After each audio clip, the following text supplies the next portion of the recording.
Et si le temps n'était pas vraiment cette ligne droite inévitable qu'on imagine? Et si en fait, le futur était un peu comme un territoire immense qu'on pourrait non seulement explorer, mais peut-être même influencer? Aujourd'hui, on va plonger au cœur d'une théorie vraiment radicale, une théorie qui vient bousculer tout ce qu'on pense savoir sur l'univers et sur notre propre pouvoir. Tout part d'une question qu'on s'est tous posée un jour. Comment on explique ces coïncidences bizarres, ces synchronicités qui ont l'air de se moquer des probabilités? Eh bien, pour tenter d'y répondre, certains physiciens nous proposent un voyage assez vertigineux. Et ce voyage, il commence par démolir une de nos certitudes les plus ancrées. Pour essayer de comprendre le mystère de la synchronicité, la toute première étape, c'est de remettre en question notre idée du temps. Alors, on va commencer par déconstruire une de nos intuitions les plus fondamentales.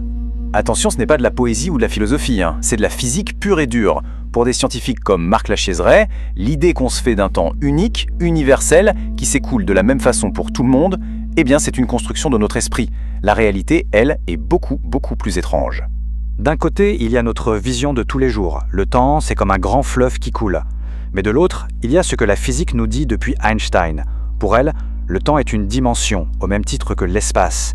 Et cette dimension est flexible. Elle peut s'étirer, se contracter, ralentir ou même accélérer. L'exemple le plus connu pour illustrer ça, c'est le fameux paradoxe des jumeaux. Imaginez deux jumeaux. L'un reste sur Terre, l'autre part faire un tour dans l'espace à une vitesse proche de celle de la lumière. Pour celui qui voyage très vite, le temps s'écoule plus lentement. Résultat, à son retour, il est plus jeune que son frère. Deux vies, deux temps différents. La preuve que le temps n'est absolument pas universel. Et le plus fou, c'est qu'on n'a même pas besoin d'aller dans l'espace pour le constater. Prenez deux horloges atomiques, les trucs les plus précis qui existent. Synchronisez-les parfaitement. Maintenant, montez-en une juste à l'étage du dessus. Comme la gravité est un tout petit peu plus faible, elle ira un chouïa plus vite. Résultat, elles ne sont plus synchronisées. Le point clé à retenir, c'est ça. Il n'y a pas un temps, mais des temps. D'accord. Donc, si le temps n'est pas une ligne unique, une sorte d'autoroute, alors le futur, c'est quoi? C'est là qu'intervient la deuxième idée vraiment forte, celle du physicien Philippe Guillaumin. Il nous propose d'oublier complètement cette image de ligne ou d'autoroute et de voir plutôt le futur comme un immense paysage, un vaste territoire à explorer. L'idée est assez fascinante, parce que dans ce territoire, il y a déjà plein de chemins, plein de futurs potentiels qui coexistent. Pensez à une grande forêt où de nombreux sentiers sont déjà tracés. Ils sont là, ils existent et ils attendent juste qu'on les emprunte. C'est sa vision à lui du multivers. Attention, on ne parle pas de monde parallèle avec d'autres versions de nous-mêmes, non. Pour lui, c'est un ensemble de futurs possibles, déjà là, à l'état de potentiel. Et notre conscience, qu'est-ce qu'elle fait? Eh bien, elle navigue dans ce champ de possibilités en choisissant un chemin plutôt qu'un autre. Ok, si plusieurs futurs existent déjà, la grande question c'est comment on fait pour naviguer entre eux. C'est ici que la théorie devient vraiment étrange et passionnante. Parce qu'elle suggère que la causalité, le lien de cause à effet, peut fonctionner à l'envers. Le mot-clé, c'est rétrocausalité. Normalement, la cause précède l'effet. Je lâche mon stylo, il tombe. Simple. Mais dans ce modèle, une cause qui est située dans le futur, par exemple un changement de destination, peut avoir un effet direct sur notre présent. Pour rendre ça plus concret, Guillemin utilise une super analogie, celle du GPS. Quand on rentre une nouvelle adresse dans son GPS, qu'est-ce qu'il fait? Il recalcule tout l'itinéraire à partir de là où on se trouve. Et bien de la même manière, poser une intention claire et forte, ce serait comme choisir une nouvelle destination. L'information de ce futur potentiel revient alors vers nous sous forme de coïncidence, d'intuition, le fameux recalcul de l'itinéraire en cours.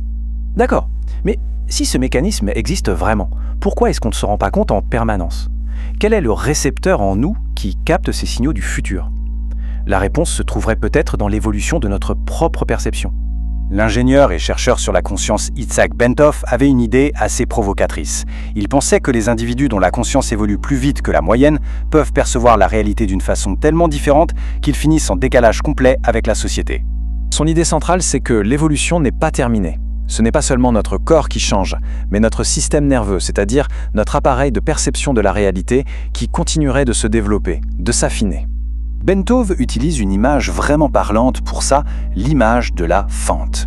Il dit qu'avec nos 5 sens, c'est comme si on regardait le monde à travers une toute petite fente de boîte aux lettres. On ne voit qu'un fragment minuscule de la réalité. L'évolution de la conscience, ce serait tout simplement d'élargir cette fente.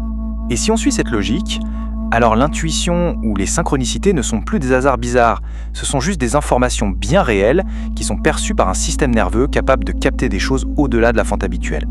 Des perceptions tout à fait naturelles pour une conscience un peu plus élargie. Bon, maintenant, on va rassembler toutes les pièces du puzzle. On a un futur qui est un champ de possibilités. On a une conscience qui peut évoluer pour le percevoir. Alors, comment on passe du statut de passager à celui de navigateur? La clé, ce serait notre intention. Et voilà le point de convergence. L'intention devient la boussole. C'est elle qui nous permet de sélectionner une destination dans ce grand territoire des futurs et de dire à notre GPS intérieur « c'est là que je veux aller ». Ce n'est plus juste un vœu pieux, ça devient un véritable mécanisme de navigation. Mais pour que cette boussole fonctionne bien, il faut qu'elle soit bien réglée. Philippe Guillemant insiste beaucoup sur ce qu'il appelle un nettoyage intérieur. En gros, lâcher nos vieilles croyances, apprendre à écouter nos ressentis profonds plutôt que nos peurs, et se détacher un peu de notre besoin de tout contrôler. C'est en se reliant à qui on est vraiment que l'intention devient claire et puissante. On se quitte avec cette pensée, qui est quand même assez folle. Si ce modèle est juste, ça voudrait dire que l'avenir n'est pas quelque chose qui nous arrive, mais quelque chose qui nous répond.